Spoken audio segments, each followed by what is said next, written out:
The brother I trusted most. They say blood is thicker than water, but sometimes the blood that binds you also binds you to a lie. My name is Emily Carter, and for most of my life I believed in loyalty the way some people believe in gravity. My brother, Daniel, was charismatic, funny, and the kind of person who could make a room feel warmer just by walking into it.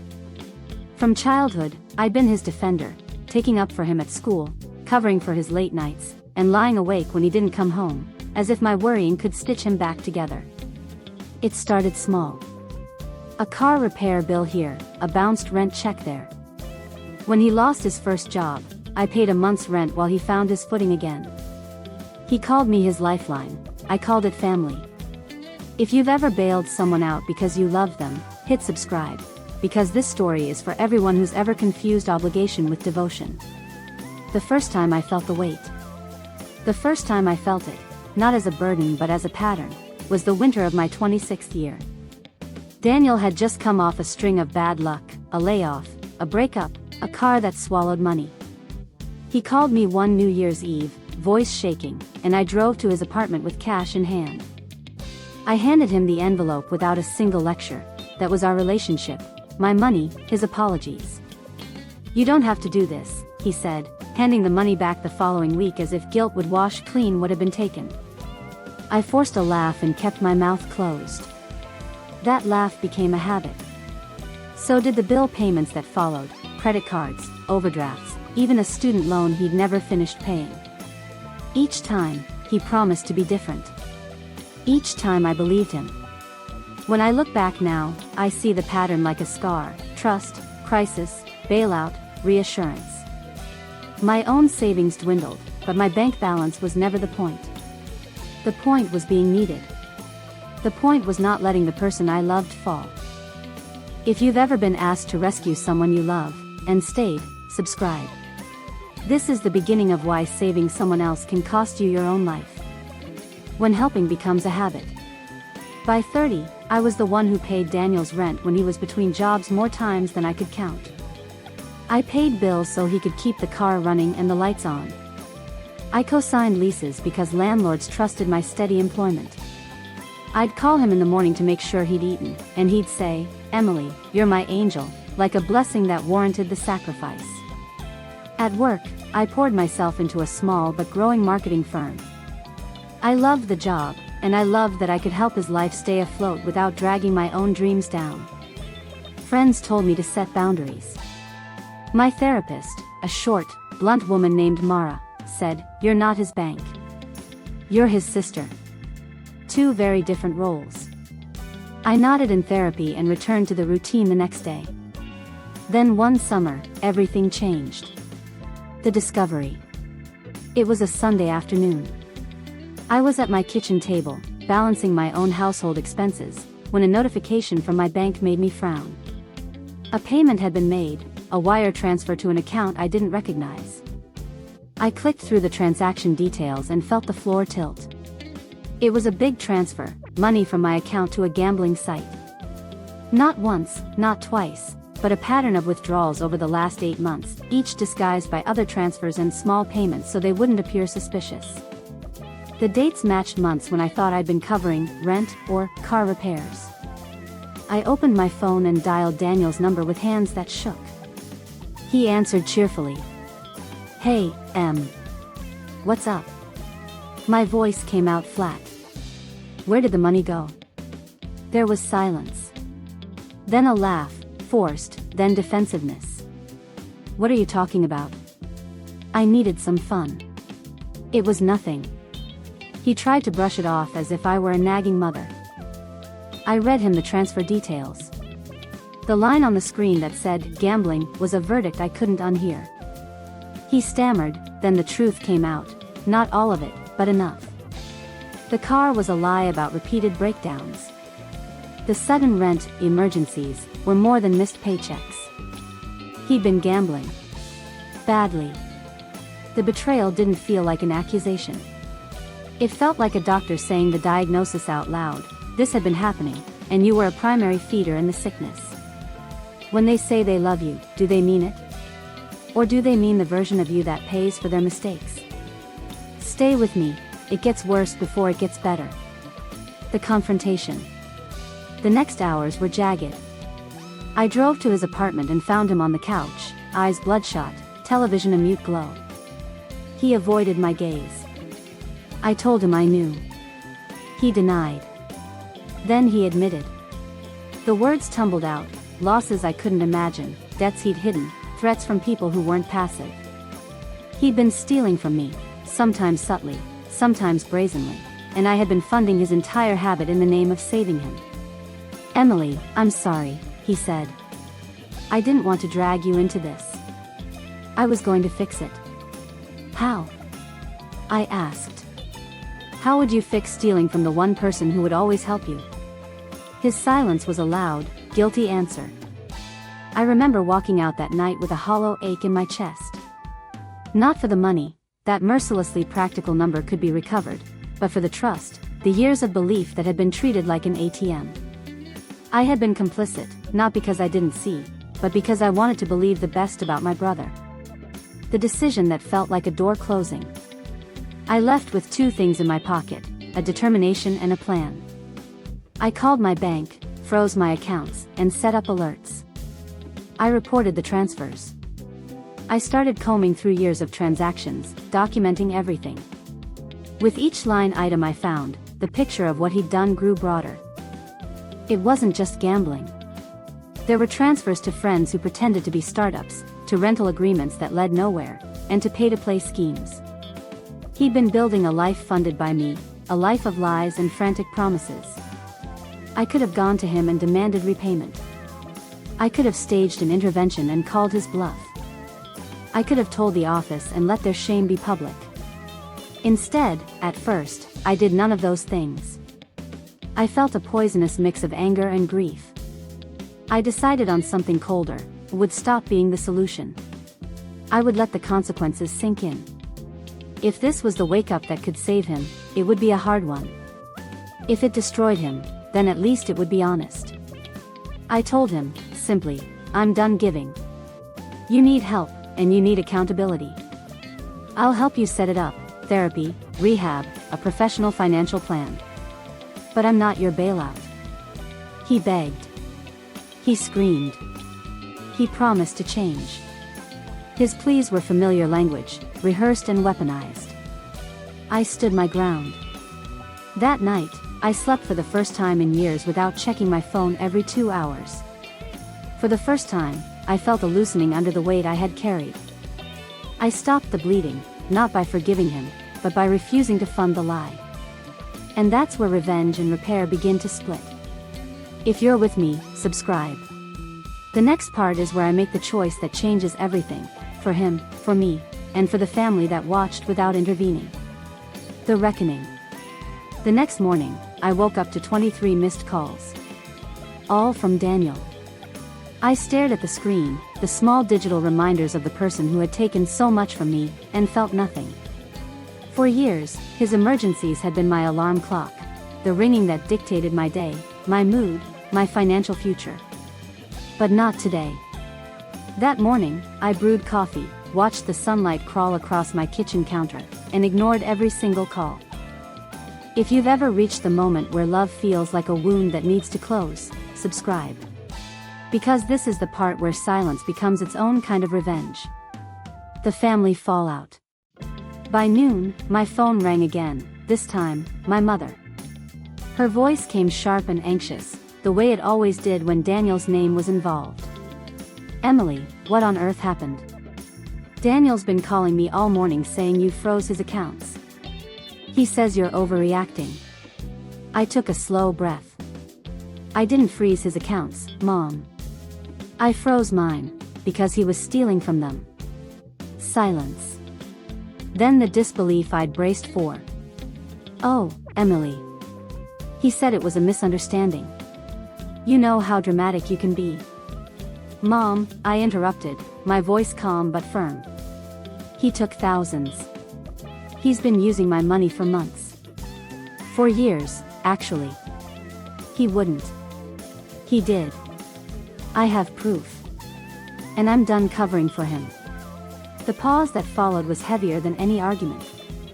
I could almost hear the gears turning in her head, the refusal to reconcile her image of her golden boy with the truth I just laid bare. Finally, she whispered, "He's been through so much, Emily. He needs us." That word, us, stung like acid. "He needs consequences," I said quietly. "And I'm not part of his, us anymore." The family meeting.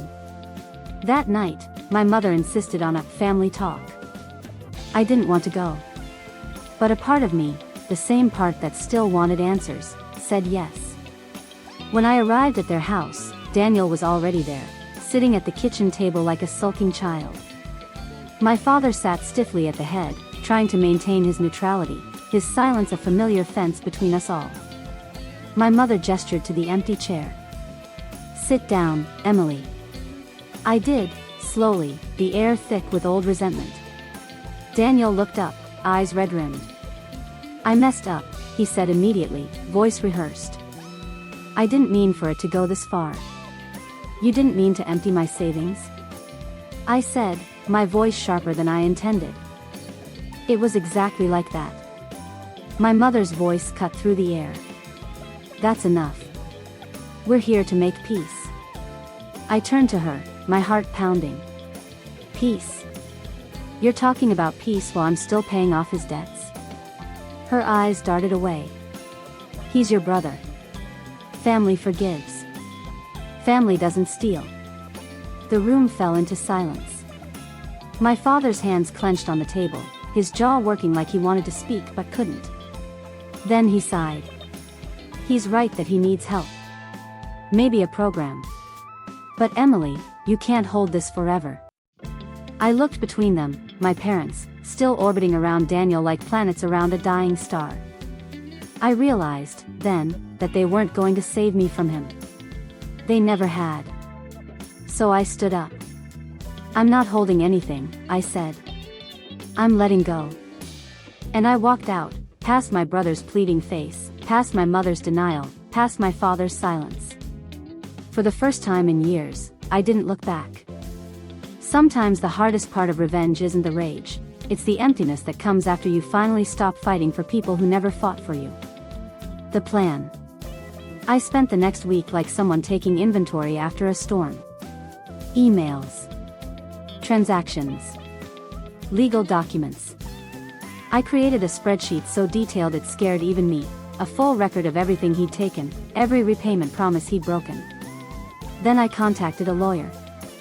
Her name was Charlotte Hayes, a no-nonsense woman in her 40s with the kind of eyes that told you she'd seen it all. After reviewing the evidence, she sat back and said, "Emily, this isn't just a family issue. This is financial fraud. If we pursue it, he could face charges." My stomach twisted. "I don't want him in jail," I said. "I just want my life back." Charlotte nodded. "Then let's start with boundaries. Legal ones." Together, we filed a restraining order on my accounts and assets, ensuring Daniel could no longer use my name or my credit. We also drafted a repayment agreement, one that required him to attend counseling, enroll in a financial recovery program, and make partial payments over 5 years. When I delivered the papers to him, he laughed bitterly. "You're treating me like a criminal." "You treated me like a bank," I replied. "Now we're just closing the account." The breaking point. 2 months passed. He signed the papers but didn't honor them. The payments never came. His phone calls grew desperate, manipulative, wild. One night, around midnight, I heard a knock on my door. It was Daniel, drunk, disheveled, eyes glossy with anger. "You ruined my life," he shouted before I could speak. "You froze everything. I can't even get a car loan." "Good," I said. "Maybe you'll stop wrecking other people's lives too." He stepped closer, hands shaking. "You think you're better than me now, huh? The perfect sister with her perfect job and her perfect." "Get out, Daniel." "I needed help," he screamed. "You don't understand what it's like." I took a slow, trembling breath. "I understand perfectly. I just finally stopped letting it destroy me." The silence between us was electric. Then he turned, slammed the door, and disappeared into the night. I collapsed on the couch and cried, not because I regretted standing my ground, but because I knew that confrontation had ended something I'd been holding onto my entire life, the illusion that I could fix him. If you've ever realized that protecting someone meant losing yourself, subscribe. Because letting go isn't cruelty. It's the first mercy you give yourself. The moment of power. Weeks passed. I focused on work, on rebuilding. But I couldn't stop thinking about what my lawyer said. He could face charges. I didn't want revenge. Not anymore. But I did want accountability. So when I learned he'd been using my old credit card for online loans, again, I filed an official complaint. It was no longer about emotion, it was about truth. A detective visited me 2 weeks later. He was calm, professional, and quietly sympathetic. "We'll handle it," he said. "You've done enough." For once, I believed him. Daniel was questioned. Then charged, not with a felony, but with a formal fraud warning and mandatory counseling. When I got the call, I felt a strange peace wash over me. It wasn't triumph. It was closure. The shift. The next months were quiet. I focused on my life again, my job, my home, my peace. I even started volunteering at a local debt recovery nonprofit, teaching others how to spot financial manipulation and emotional blackmail. That's where I learned something that changed me. Helping doesn't mean saving. Sometimes, it means stepping back so people can face the mirror. And as I watched others tell their stories, I realized mine wasn't just about loss, it was about boundaries becoming love. Because love without boundaries isn't love at all. It's control. The fall and the mirror. Months passed.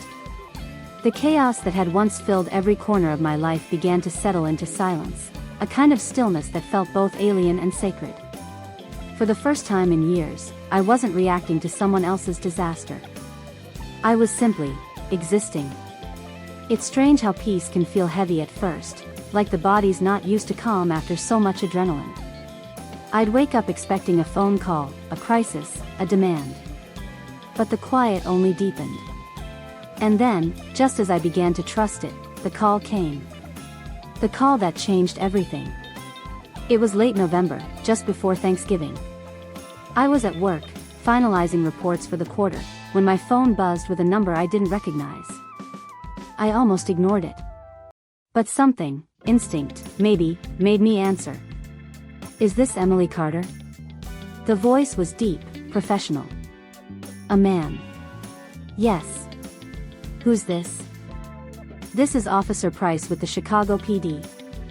It's about your brother." My heart stopped. "What about him?" "He's okay," the officer said quickly. "But he's been taken into custody for public intoxication and resisting arrest. Your contact was listed as next of kin." I froze. The sterile hum of the office faded. For a moment, all I could hear was the faint echo of Daniel's voice in memory, laughing, begging, lying. "Do I have to come get him?" I asked finally. "Not if you don't want to," Officer Price said gently. "He'll sober up overnight." "But, he asked for you." That last sentence broke something I'd built carefully over months, the wall between pity and love. The problem with family is that no matter how far you run, the word help still finds your heart. If you know that feeling, hit subscribe. Because this is where the story turns. The reunion. When I arrived at the precinct, the cold wind bit through my coat. Inside, Daniel looked smaller than I remembered, slumped, hollow-eyed, his once bright smile replaced by a blank stare. He blinked when he saw me. "You came," he whispered, as if he didn't quite believe it. "Only to make sure you're okay," I said. My voice came out steadier than I felt. He nodded, rubbing his wrists where the handcuffs had been. "You don't have to say it. I know you hate me." "I don't hate you," I said quietly. "I just don't trust you." That was worse. Because hate, at least, means you still care enough to feel something. Trust is what dies last. As we sat across from each other in that fluorescent-lit room, the silence between us felt heavier than the years of lies that had led us there. Then he said something that pierced through every layer of defense I had. I thought if I kept pretending, maybe I'd turn into the person you believed I was. For a moment, my anger faltered. Because beneath the guilt, I saw it, the brokenness that had been there all along. The boy I'd grown up with, buried under addiction and denial. The choice. After the formalities, I helped him arrange a cab to a rehabilitation center, one he'd been referred to by a court counselor. He didn't have money for intake, so I paid the initial fee, but this time, it wasn't a rescue. "This is the last time I'll help you financially," I said as I handed him the form. "The next part, you have to do yourself." He looked down, shame and gratitude warring in his eyes. "You're still helping me," he whispered. "Even now." "No," I said softly. "I'm helping me. I can't carry your choices anymore." I drove home in silence, the city lights blurring through my windshield like streaks of memory. I didn't feel proud. Or vindicated. Just tired. Forgiveness, I was beginning to realize, isn't a single act. It's 1,000 small decisions to stop reopening the same wound. Reflection. The following weeks were quiet. Daniel checked into rehab. For the first time in years, his calls weren't about emergencies, they were about accountability. He told me about therapy sessions, about learning to confront his addictions, about finally facing the mess he'd made. At first, I was skeptical. I'd heard it all before. But this time, something was different. His words weren't polished or manipulative. They were raw, hesitant, sometimes even clumsy, like someone learning a new language after years of silence. And in those moments, I caught glimpses of my brother, not the con artist, not the addict, but the person who used to build forts with me out of couch cushions and tell me I could do anything. Maybe he wasn't gone. Maybe he was just lost. It's strange, the same heart that once fueled revenge can become the one that teaches you how to forgive. But forgiveness doesn't mean forgetting. It means remembering without letting it own you. Family ties. My parents were slower to understand. They had spent years enabling him, excusing him. When I stopped playing along, they called me cold. But when Daniel finally told them everything, about the lies, the theft, the manipulation, the facade began to crack. My mother cried. My father went silent. And for once, Daniel didn't ask them to defend him. He just said, "Emily was right. I used all of you." That moment, hearing my brother admit it out loud, was both painful and freeing. It was the confession I'd stopped hoping for. A week later, my mother called me. "He's trying, Emily," she said. "Really trying. I'm proud of him. And proud of you, too." Her voice broke on the last word. For the first time in years, she didn't sound defensive. She sounded human. The mirror moment. It was late December when I visited Daniel at the rehab center for the first time. Snow fell outside, soft and endless. He looked healthier, still thin, but clearer, like someone whose soul had been rinsed. We sat across from each other in the visitor's room, paper cups of coffee between us. "You remember when we were kids," he said. "You used to cover for me whenever I broke Mom's rules. You take the blame even when it wasn't your fault." I smiled faintly. "You mean every week?" He laughed, then sobered. "I guess I never stopped letting you take the fall." "No," I said. "But now you're standing up." He nodded. "I don't expect you to forgive me." "Maybe forgiveness isn't something you expect," I said. "Maybe it's something you grow into." We sat in silence after that. But it wasn't the old, heavy silence filled with guilt. This one felt like peace, fragile, tentative, but real. The shift in me. In the months that followed, I noticed small changes in myself. I stopped telling people I'd lost money. I started saying, I learned my worth. Because that's what the whole painful journey had been about, realizing that love without limits isn't love at all. It's self-erasure. When you stop funding other people's chaos, you finally have enough energy to build your own peace. And that peace, I learned, is priceless. Forgiveness isn't about letting them off the hook, it's about setting yourself free from it.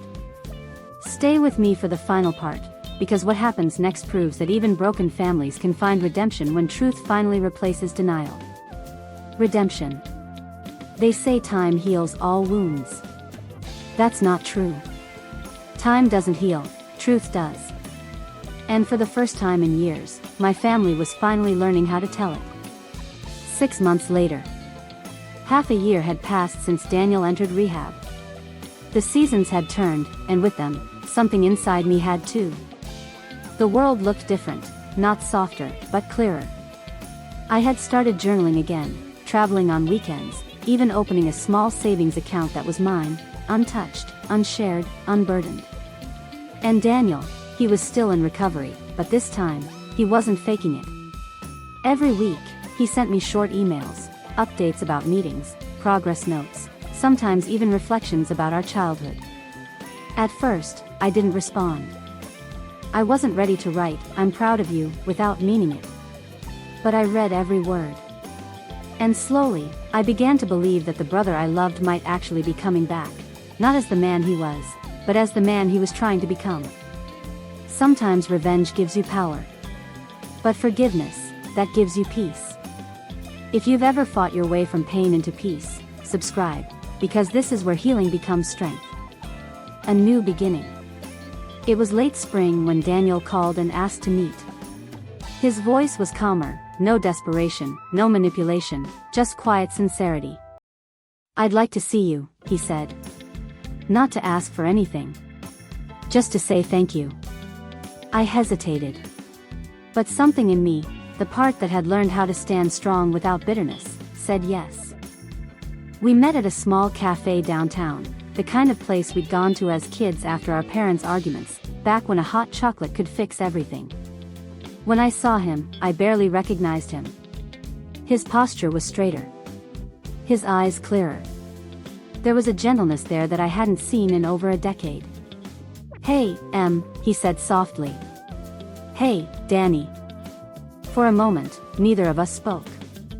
The silence wasn't uncomfortable. It was earned. He reached into his jacket and slid a small envelope across the table. Inside was a check. Not a huge one, but substantial. "It's the first payment," he said. "From my new job. I wanted you to have it." I stared at the paper, not because of the amount, but because of what it meant. He'd gotten a job. He was taking responsibility. "You don't have to." "Yes, I do," he interrupted gently. "For once in my life, I want to pay back what I took. Even if it takes forever." I nodded, tears pricking my eyes. "I don't need the money, Daniel. I just need you to stay clean." "I know," he said. "But this is for me. I need to prove I can do something right." And for the first time, I believed him. Rebuilding the bridge. Over the next few months, our relationship evolved into something new, cautious but real. We met for coffee every few weeks. We didn't talk about the past unless he brought it up.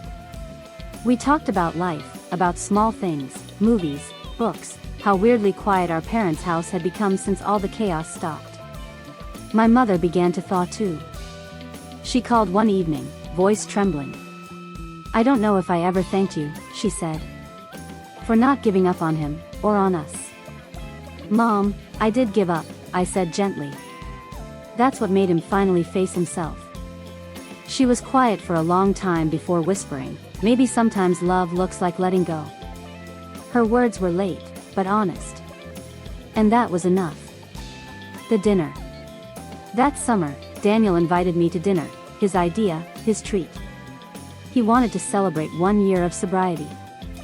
When I arrived at the small Italian restaurant, he was already there, nervously adjusting his tie. Our parents joined us too, looking proud, humbled, and unsure how to exist without secrets between them. The night was simple, but it was everything. Daniel spoke first. I used to think money fixed things, he said. Turns out, it just hides the cracks. I lost everything trying to fill the hole inside me, and Emily, you were the only one who ever tried to pull me out. I didn't deserve it then. I still don't. But I'm grateful. He lifted his glass of sparkling water. To new beginnings. We clinked glasses. I didn't say much, I didn't need to. Because in that quiet moment, I realized the girl who once paid off her brother's debts had finally stopped owing anyone anything. Revenge may close the wound, but forgiveness teaches you how to walk again. Because true power isn't about proving you were right, it's about realizing you never had to beg to be respected. Full circle. Later that evening, as we walked to our cars, Daniel handed me another envelope, this one smaller, lighter. Inside was a note. Dear Emily. I used to think you were my safety net. But now I see you were my mirror, showing me the person I could be if I ever learned to take responsibility. You didn't save me by paying my debts. You saved me by stopping. Thank you for giving me the space to fall, and the courage to stand. Love. Your brother. I pressed the letter to my chest, my heart aching in the best way possible. The speech. A few months later, Daniel invited me to a community event hosted by the rehab center. He was speaking publicly for the first time about his journey. I sat in the audience as he stepped up to the microphone, visibly nervous but steady. My name is Daniel Carter, he began. I'm an addict. But I'm also a brother, a son, and a man learning how to rebuild trust. He talked about rock bottom, about the people he'd hurt, about how his sister had every right to walk away, and how that was the moment that changed everything. Then, looking straight at me, he said, sometimes the person you think abandoned you is really the person who finally loved you enough to stop enabling you. The audience was silent. Then they applauded. And I sat there, tears rolling down my face, realizing that redemption doesn't come from being forgiven. It comes from learning to forgive yourself. Peace. A year later, Daniel was thriving, still sober, still working, still repaying little by little. We were closer than ever, but in a new way, not bound by guilt, but connected by honesty. Our parents had softened too. My mother volunteered at a recovery center. My father, once quiet, had begun attending support groups for families dealing with addiction. As for me, I finally understood that forgiveness didn't erase what he did, it erased what it did to me. I wasn't the victim anymore. I was the survivor. And the lesson I carried with me was simple. You can love people and still say no. You can forgive them and still walk away. You can let them fall and still wish them well. That's not cruelty. That's courage. If you've ever carried someone else's chaos until you almost lost yourself, remember this: peace is the ultimate comeback. Hit subscribe for more real stories of strength, healing, and second chances. Epilogue. One Sunday morning, I visited Daniel's apartment. The same man who once lived in shadows now had plants by the window and sunlight pouring through. He was cooking, real food, and humming off-key. Never thought I'd see you in an apron, I teased. He grinned. Never thought I'd live long enough to need one. We ate breakfast, laughed about the past, and talked about the future, not in fear, but in hope. And when I left, standing in the doorway, Daniel hugged me tight. Thank you for not giving up, he whispered. Thank you, I said. For finally showing up. As I drove home, the morning light glinting off the windshield, I realized something profound. The story that began with betrayal had ended with balance. The revenge that once fueled me had become compassion. And the family that had fractured beyond repair had somehow, through truth and time, found its way back, not perfect, but real. If I could tell anyone listening one thing, it would be this. You can spend your whole life trying to save people who refuse to save themselves. You can spend your energy proving your loyalty to those who mistake it for permission.